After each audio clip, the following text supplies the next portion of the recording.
All right, welcome back once again, everybody. I'm Don Seifrit. It's the Dr. Treefert and Don podcast. It is Tuesday, April 28th, 2026. I am here with Dr. Kari Peter. Say hi, Kari. Hi. Dr. Greg Krawczyk. Say hi, Greg. Hi. And our, oh boy. I'm just following. And the man who will start us off today, Dr. Shan Kumar. Say hi, Sean. Hello, everyone. I will let you just get to it because this last week has been quite the doozy. Yeah, thanks, Don. Yes.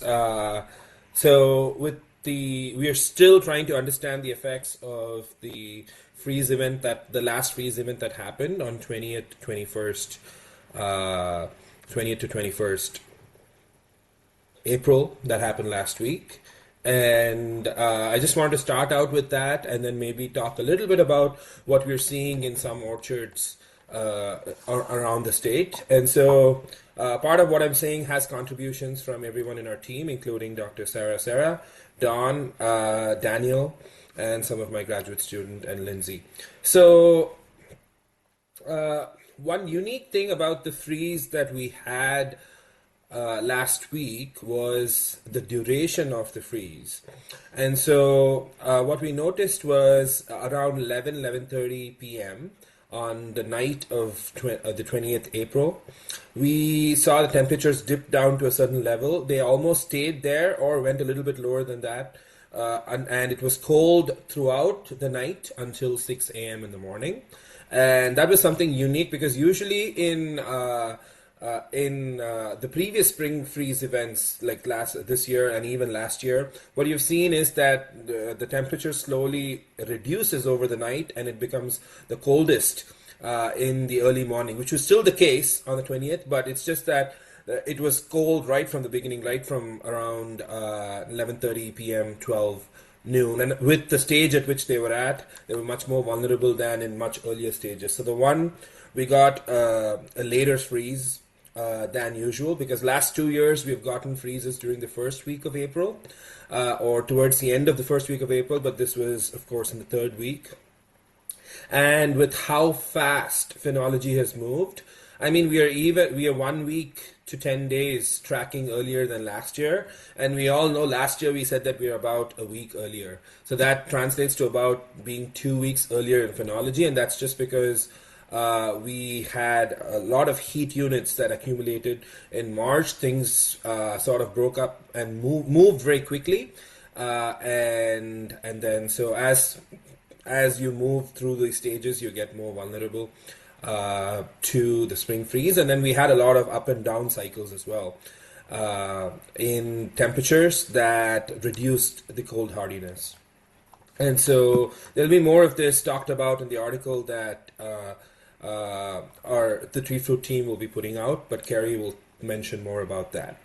And so talking specifically about the damage from the spring freeze of last week, I think we're still slowly starting to analyze, what the situation is. But based on reports from different locations in the state, I'm seeing a big elevation effect from the freeze, meaning that if, for example, in Adams County, if you are around 700, 800 feet and below, there was significantly more damage to your blocks as compared to your little bit of the higher up blocks. Again, this is based on reports of talking with growers looking at orchards. This could vary on a farm-to-farm basis, but it does seem like there's a big elevation effect.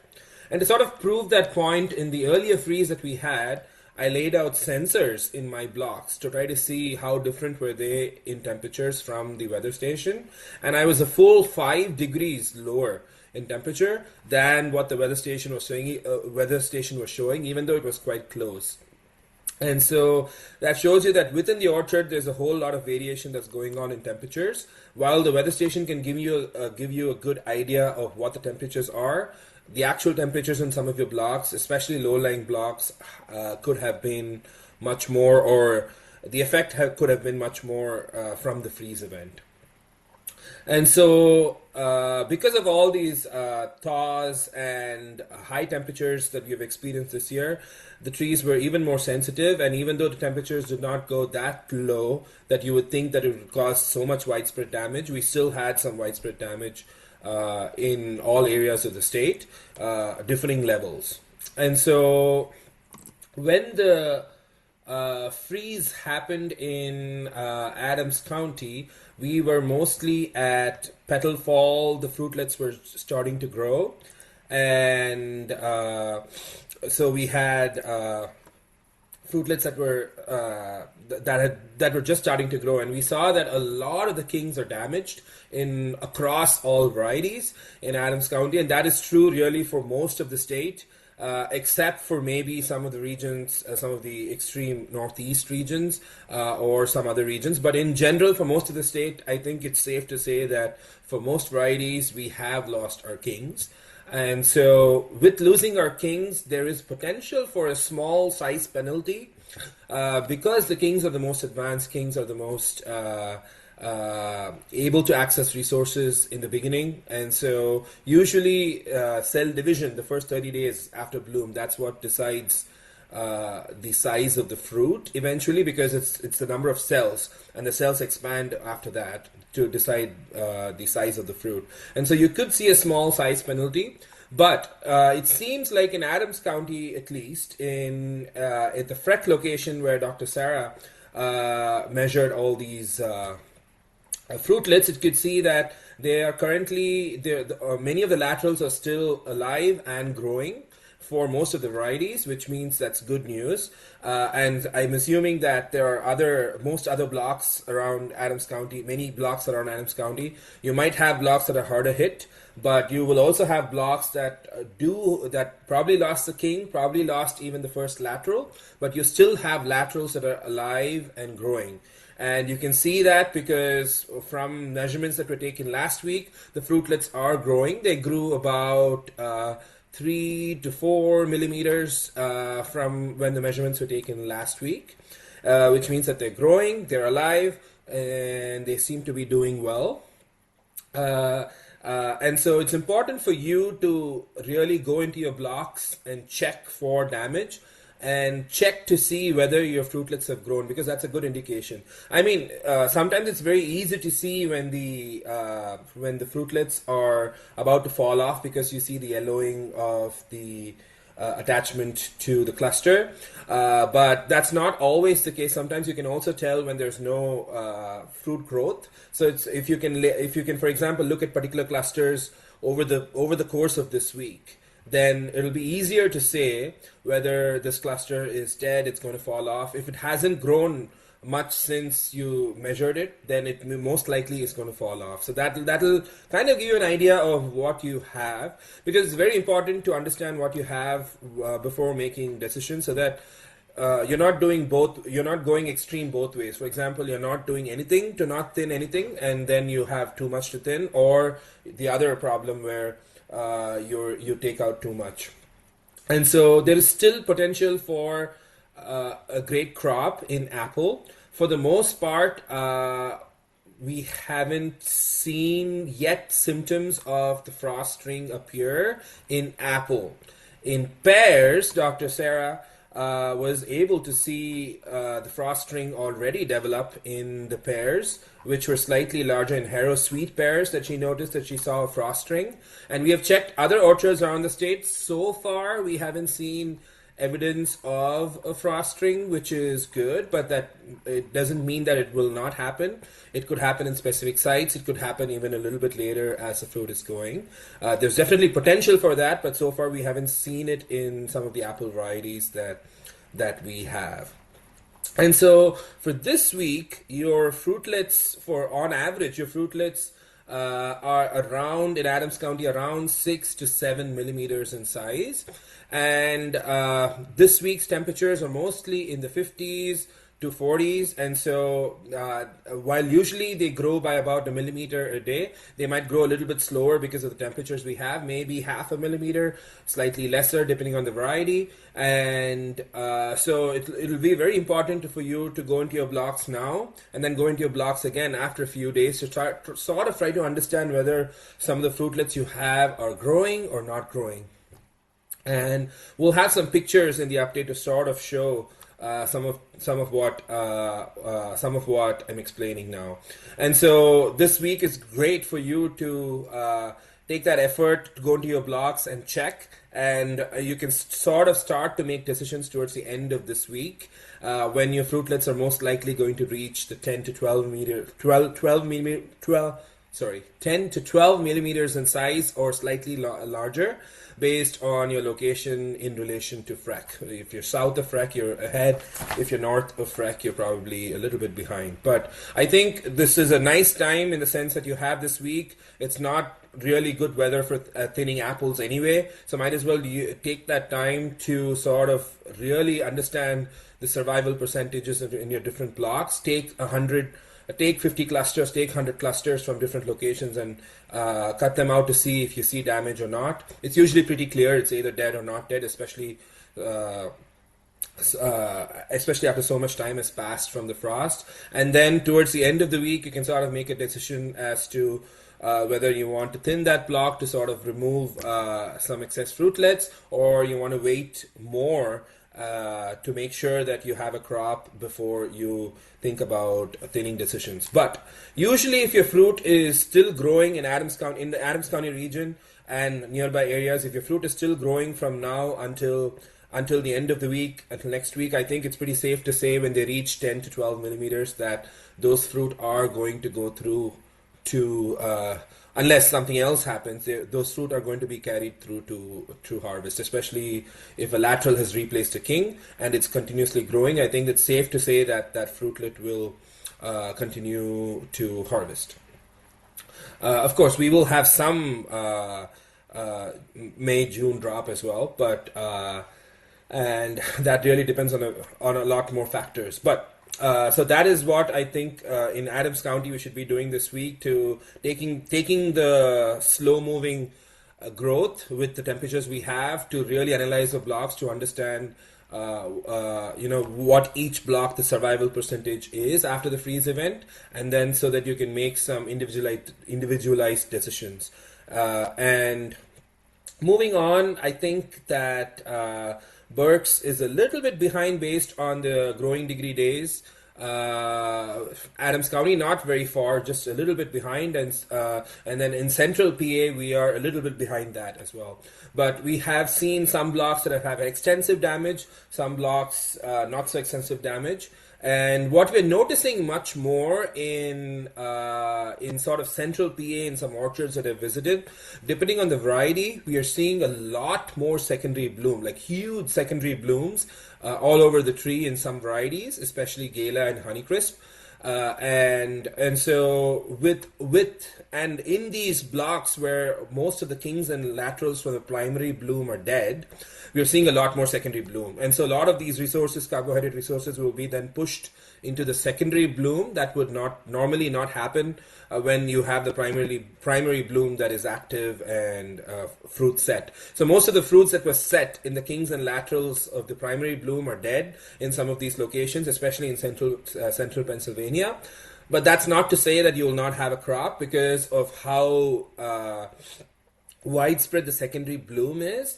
And many of those locations, depending on where you are, the secondary bloom could be anywhere from pink to about full bloom. So in my location in Rock Springs, we have a few scattered secondary blooms at pink. In a location in Ellisburg, which is a little bit north from where we are, they are at full bloom, so anywhere from pink to full bloom, and those flowers could have already been fertilized as well. Say for example, yesterday or over the weekend.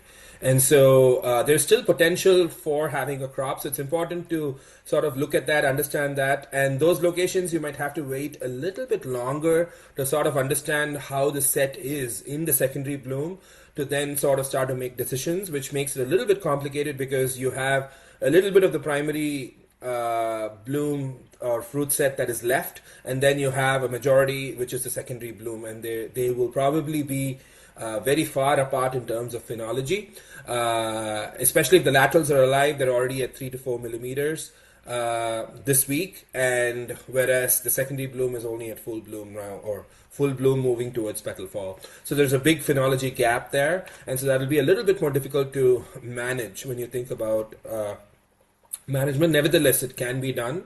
And so that is where we are at in like the central parts of the state. And in the northeast, it seems like or in some of the northern parts of the state, we have seen that we have lost the king and the lateral, but still a lot of the primary set is still available in the form of other laterals in the tree. And so it seems like you will be able to get a crop primarily from the initial fruit set and not from the secondary bloom. And so it's sort of a variable in the map from like southern PA to the northeast. And so again, this week it's really important to take care of your take a good look and understand where your fruitlets are at and whether you see any damage and things like that. Now, there are some locations and some blocks where you might not have any live buds. For example, in my site in Rock Springs, this is the first year I talked to the technician who was here before, Don. He mentioned that 2012 they experienced something similar, and after 2012 is the first year in Rock Springs where for most varieties we don't have a crop, and that includes primary, secondary, all blooms. And I mean there's a few scattered secondary blooms, but we are at 100% crop loss. If that is the case, that you have crop loss, you still have to sort of do some things to maintain the tree. For example, fertilization, you can take a pass for the year in apples, unless you have some sort of you did some sort of a leaf test last year and there's a severe deficiency of some nutrient. Maybe you can feed that micronutrient or nutrients that you need a little bit. But for the most part, I think you can take a pass on fertilization in apples. And so that's that. However, if you don't have any fruit, I'm expecting that the trees are going to go crazy. And so there needs to be some sort of plan in order to maintain the vigor so that you're not jeopardizing next year's crop. Especially if they're very shaded, then you don't have good sunlight penetration and you don't have good color, you don't have good growing size and things like that. So it's important to think about maybe summer pruning as something that maybe you might not have done before, but maybe that's something you think about doing after the terminal buds are set sometime in July and August when it's not very, very hot. I think summer pruning can be attempted to sort of bring them back to size. And then, of course, you can follow it up with pruning in the winter as usual as well. And so that's one way. The other way is, of course, you can use successive sprays of apogee. Now, this is an expense, or apogee or kudos. This is an expense. You can spray the high rate, which is 12 ounces per acre. Approximately, it's about $60 to $75 an acre for one spray. And so you want to do 3 successive sprays in order to keep them under control. Maybe this could be something you could do for your high value blocks, and then maybe you can focus more on the pruning in your medium to low value blocks. And then, of course, if you have access to a root pruner, root pruning plus apogee has been very successfully shown to control or reduce vigor, and both together combined could be the only way to control vigor in your high vigor blocks, because just kudos applications might work in a medium to sort of medium high vigor, but in very vigorous blocks that application alone is not going to be enough. You would also need to, if you have root pruning equipment, to consider root pruning at least one side about 12 to 24 inches away from the trunk, and you can maybe consider root pruning as a factor. I know some orchards have that equipment, have that setup, and have been doing root pruning, and so that is something to consider as well in order to control the vigor. As far as stone fruit is concerned, in many parts of the state, you've also lost a crop due to the cold damage, successive frost events. I mean, with stone fruit, it's been really multiple kicks during the season, because we had some severe winter damage as well because of the cold temperatures that we went to at the end of January, and then we had successive freeze events, and so a lot of peach crop or other stone fruit crop is is non-existent, or in some locations there's been severe damage. Some locations has been fine with people taking sporadic efforts in order to protect their crop with fires or with other innovative solutions, where in some locations we still have a crop. But even if you don't have a peach crop, I think it is still very important to think about fertilizing your trees up to about 30 to 50% of your normal nitrogen fertilization, depending on how much of a crop you have left.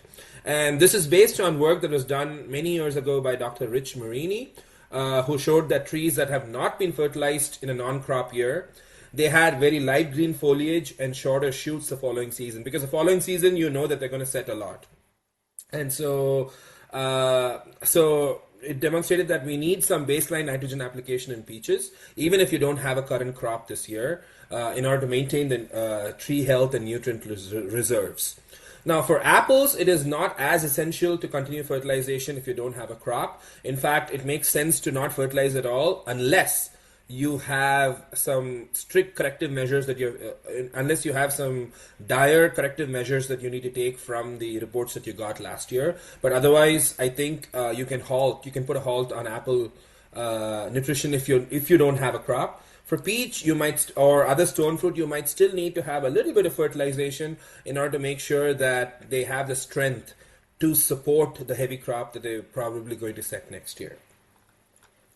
Yep, and that's it for me. If you have any questions, let me know. Yeah, thanks, Sean. That was really good. I'm sure folks will have plenty of questions, but we also have spring orchard meetings, and you are going to some of those. I know not all of them. You and Sarah are splitting them, but Yeah, I'll be there tonight at Lancaster. okay. Kari. Okay, just to cover what Shan had mentioned earlier in his discussion. So myself, Shan, Sarah, Dr. Sarah, and Dr. Greg Krawczyk, we're putting out an article as far as what to do and how to manage your orchards when there's no crop in order to maintain tree health. So that should be coming out hopefully out. I'm probably expecting tomorrow. So this will kind of give an overview of what you need to do horticulturally for disease management and insect management, because as difficult as these times are, we don't want people walking away from their orchards and just saying, this is a year we take off. Unfortunately, we need to be maintaining our trees, and growers do know this. But the idea is, well, what do we need to absolutely do? What don't we need to do? And how can we do things affordably in light of what the situation may turn out to be? So with that said, regardless of where you may be at with your fruit crop, there are several diseases that you still need to worry about. Number one being fire blight. So 2 weeks ago, we had 2 significant infection periods, and the symptoms would be showing up now. And I went out to my research orchard to see, and I am starting to see very early symptoms in a couple of my untreated trees where there was nothing on them but the bacteria. So you're going to be looking at the spur leaves where the flowers are going to be attaching to, and if the flower is not there, the spur leaves are most likely still there. And you would see blackening right at the base of the leaf, and that is a telltale sign of Erwinia infection. You also may see droplets of ooze already on the pedicel of the flower, and so that can also be a telltale sign. The flower may look blackened along with the leaves, and with these cooler temperatures, this is going to temper the progression, but it's not going to eliminate it. Just like the freeze last week did not eliminate fire blight infection. All it did was just temper it, because the damage had already been done at that point as far as the bacteria being able to enter during bloom time. So what can you do right now? So this is where prohexadione, I think, is going to be your best friend this summer, especially for those who may have low to no crop and want to slow down the vegetative growth. So use that because that will also help with fire blight as far as slow fire blight down. So however you're using it to tame vegetative growth, start now with regards to managing fire blight, because fire blight's going to show up because the temperatures are creeping up again next week, and we'll be seeing symptoms very obviously sooner rather than later. As far as continuing the discussion with fire blight, so Shan mentioned about laterals being available in some orchards, and this lateral flush coming and opening up. And so those laterals are still open blossoms. They are still an entry point, an open door, a natural open entry point into the tree. So you're going to have to be mindful about protecting those flowers from fire blight. So I will still be monitoring fire blight conditions, and we'll be getting out updates to folks. I'm watching NUA, but I'm also running Mary Blight as well, based on what I'm seeing here in Adams County. But I will continue monitoring and getting out the word for people so they are mindful of these conditions. So with that said, so speaking of conditions, so we've got rain in the forecast for tomorrow. So apple scab is still a problem right now. We are at the tail end of it since we've peaked with bloom, but apple scab's still out there. Apple scabs can still affect leaves. We can still build up inoculum. So as far as what to do conservatively, if you still have a crop, your frac 3s and 7s are your best friends right now, with frac 7 being the strongest. So there's lots of options. We've got, Aprovia, Excalia, Miravis, Tesseris, Lunaflex, Luna Tranquility. There's lots of products out there with frac 7s. That's your strongest product right now. For those who have a crop, for those who don't have a crop, you can get away with just spraying Mancozeb, or maybe a Mancozeb Captan mix, or Mancozeb and sulfur. You can just focus on broad spectrum fungicides right now. That will be enough, and that will go a long way with regards to tamping down pathogens that are lurking in the orchard right now, because with it being moist and the temperatures being moderate, unfortunately, the fungal pathogens have not been kept at bay with these freeze events. So they're still lurking about, but you can be conservative with your approach.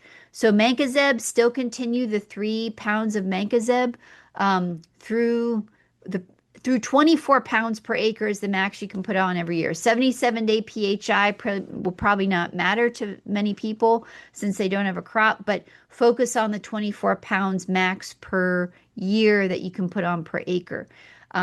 Sulfur, tank mixing with sulfur. Sulfur is a great tool. It's not expensive. You can use the wettable sulfur like Yellow Jack, but use a high rate like 10 to 15 pounds, or you can use the micronized version. You can use a lower amount, 8 to 12 pounds. Mix that with Mancozeb. When we get to the point where you're switching to Captan, tank mix it with Captan. Anything that is going to keep things in check for next year, because the goal is to not let pathogens build up. So another foliar pathogen that we need to be worrying about, not so much this week, but probably next week, is Marsanina blotch. Marsanina blotch, the spores are already out there, but why I say not this week, it's too cold for it. Marsanina, it is like a Goldilocks fungus. It needs it warm, and it needs wetness, leaf wetness, so rain events. It is too chilly right now. It's in the low 60s around many places, or even chillier. This is way too chilly for Marsanina, not for apple scab. Apple scab is a lot more malleable with its temperatures, but for Marsanina, it's a little too chilly. But Mancozeb and sulfur, Captan will keep this all in check. But if you do have a crop, your frac 3s and 7s are your best friends for that disease. And the reason why I'm stressing Marsanina is to not forget about this disease. This can be aggressively defoliate your trees. So we don't want aggressive defoliation. We don't want another problem to add to the problems we already have. So we want to make sure we keep those leaves on the trees for as long as possible.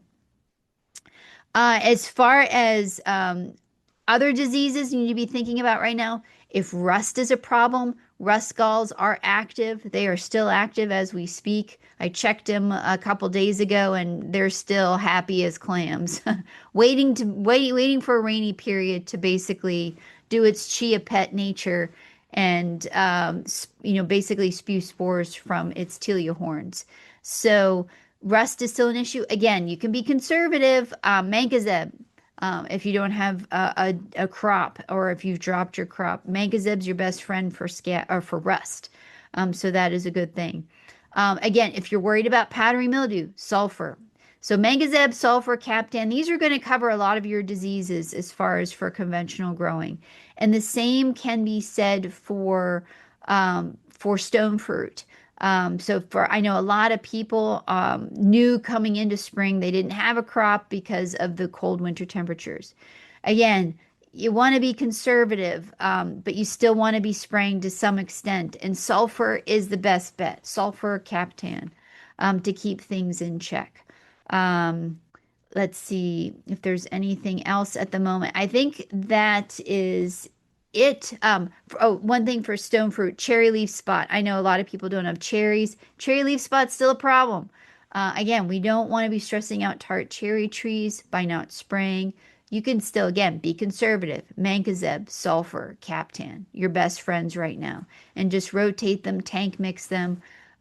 So that's about what you need to do as far as keeping your diseases in check moving forward.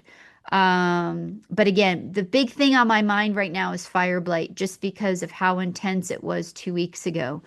So please start scouting. Just to reiterate that, just start scouting your orchards, especially your most vulnerable blocks, areas where you've seen fire blight before, and then prohexadione calcium. So right now, I believe that is the brand Kudos. If you still have Apogee, fantastic, but I don't think BASF is producing Apogee anymore. So Kudos from Fine Americas, that still that is available. So that is going to be your product, most likely of choice for prohexadione calcium.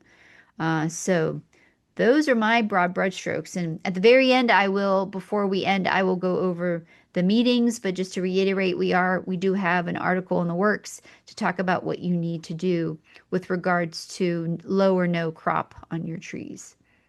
Good stuff. Well, kind of. Good advice. Yeah.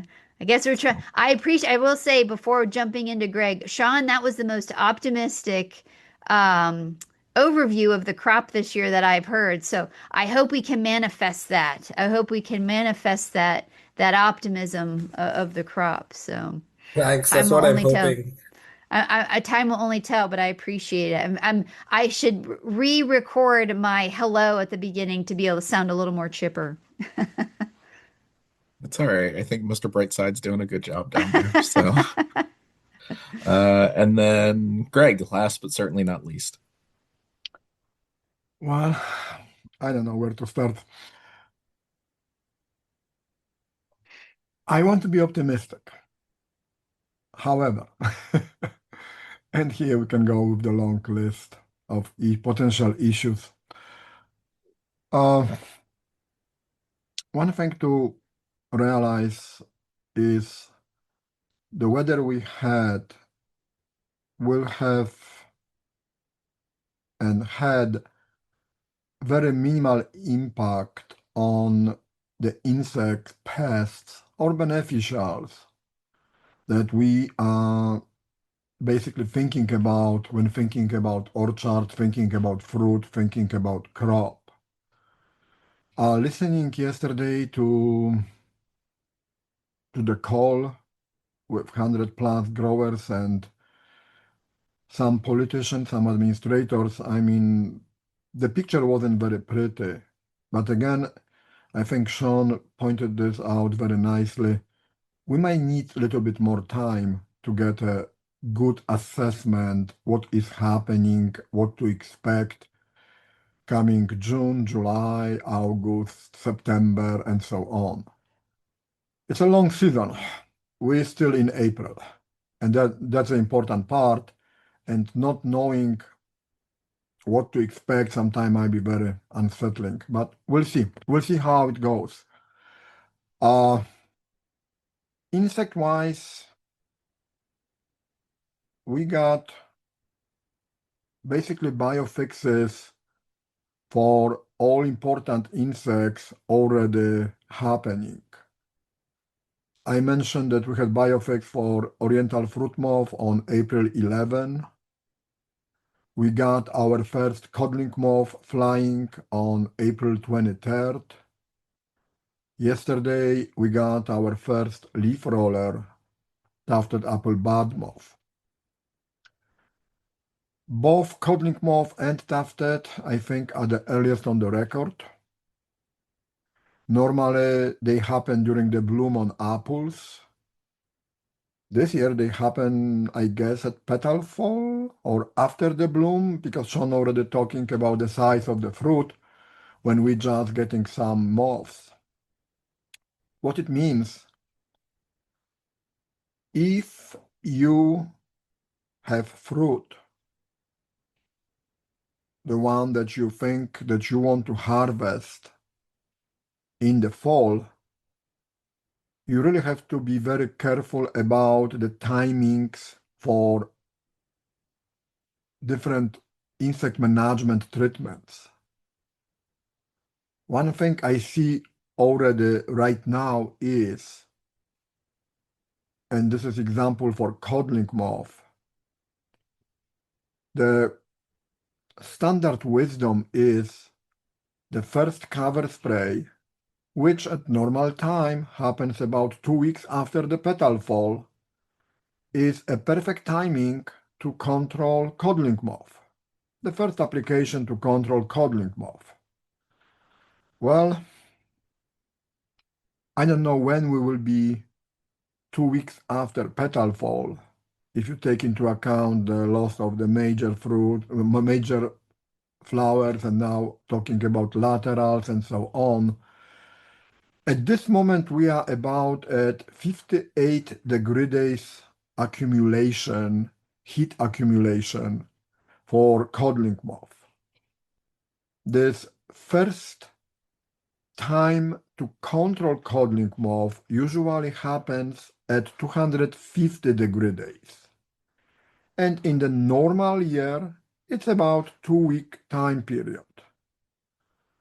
Well, I look at the forecast, and again, forecast is as good as.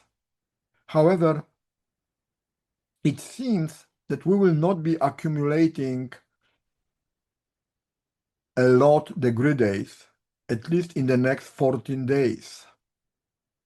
Just for example, in order to accumulate 12 degree days per day, the daily high has to be 72, the low 53, 54, so we will accumulate 12 degree days. At this pace, to get to the 250, we're talking almost 3 weeks. Almost. Again, those are estimates. And a lot of days will not reach those 72 if the forecast is correct. So the point I'm trying to make is, with probably limited crop, even if you have a crop, it will be limited. You really don't want to overspray and spend too much money, too much funding on controlling something at the wrong time. So make sure that you check with NUA, check your degree day accumulation. I hope everyone has the traps for those different insects, and be on the lookout, because the common wisdom from the previous years in the year like this might not really work for controlling insects. Saying this, all of this is if you have crop that you want to harvest. If you have 10% of the apples and you still want to harvest 10% of the apples, you still have to do 100% of the insecticide sprays. Otherwise, those 10% apples will not be marketable coming fall. So there is really, we don't really have, Kari mentioned that, oh yeah, you can go with the less expensive program or softer and so on. With the insect-wise, we don't have such a program. If you want to control codling moth, you have to do the most effective products at the right time, at the full rate. Otherwise, those 10% will not exist at the end of the season. So this is something to understand. And the decision, is, well, how much I care for the fruit that I will have at harvest and how can I market them so I can recover some of the expenses. Saying this, if there are no fruit at all, some of the insects will not be able to survive.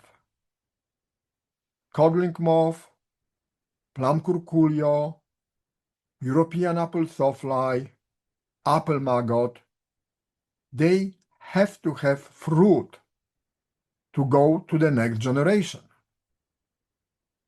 If there are no fruit, those pests will just disappear.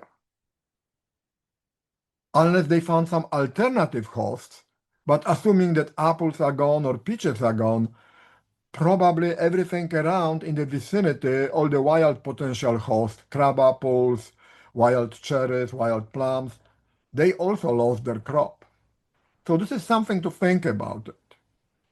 There are other pests that actually don't need fruit and they will do well. We're talking aphids, we're talking scales, we're talking mites, leaf rollers, leaf hoppers. They don't need fruit. They can do damage. So if you are not planning to have a harvest, for this group, you can use a softer program. Softer program, oils, soaps, maybe BT products, something that will be soft to beneficials, that will let build up of the beneficial insects, predators, parasitoids, that will help you later on. With no fruit, we can afford to have some damage on the foliage, and the trees will still be supported.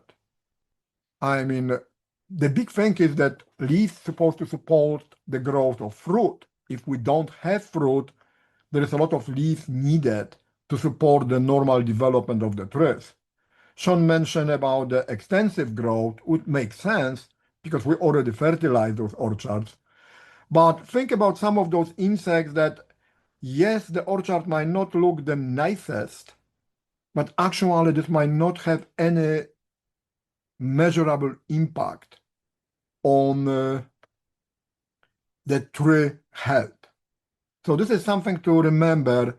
But again, if you have fruit, then it's a different story.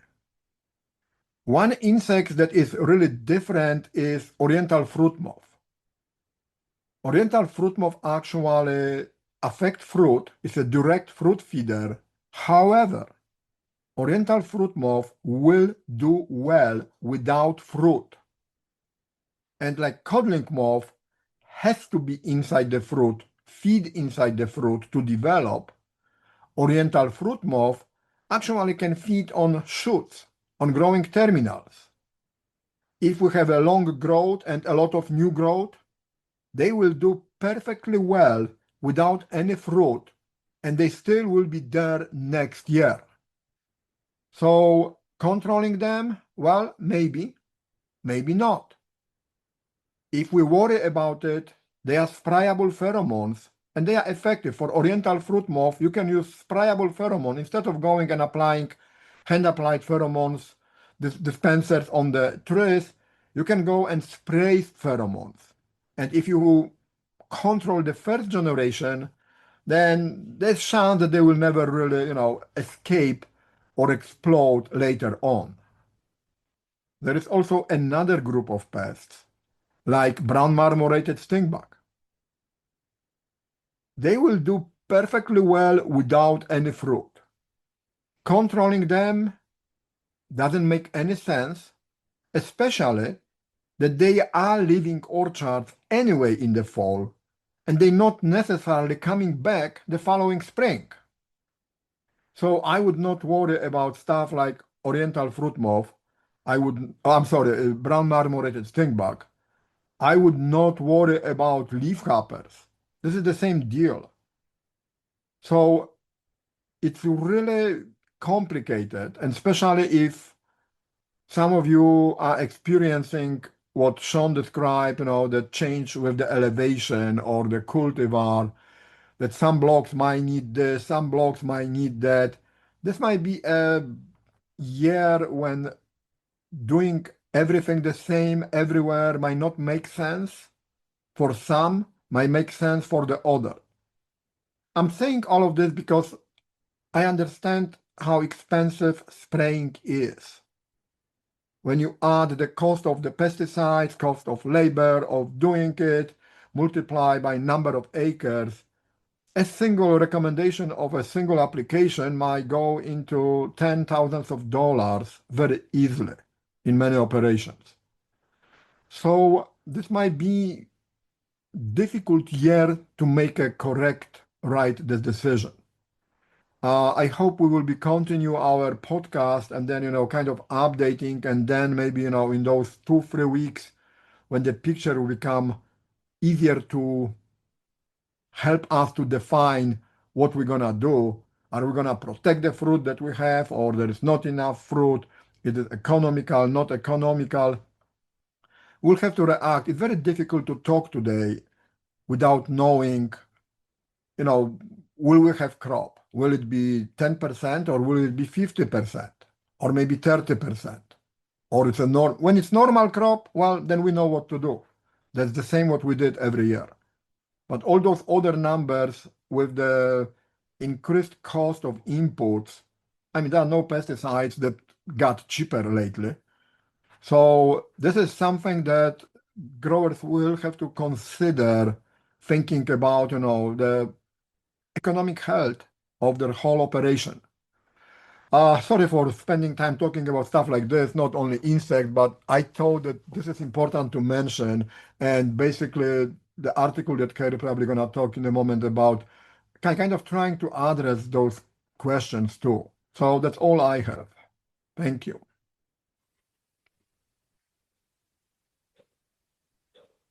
Okay. And I guess let's go over the spring meetings, which are here. Yes, they are. Boy, they're here for the next 2 weeks, starting today. So, today, Tuesday 28th, we're in Lancaster County at Masonic Village Orchard in Elizabethtown.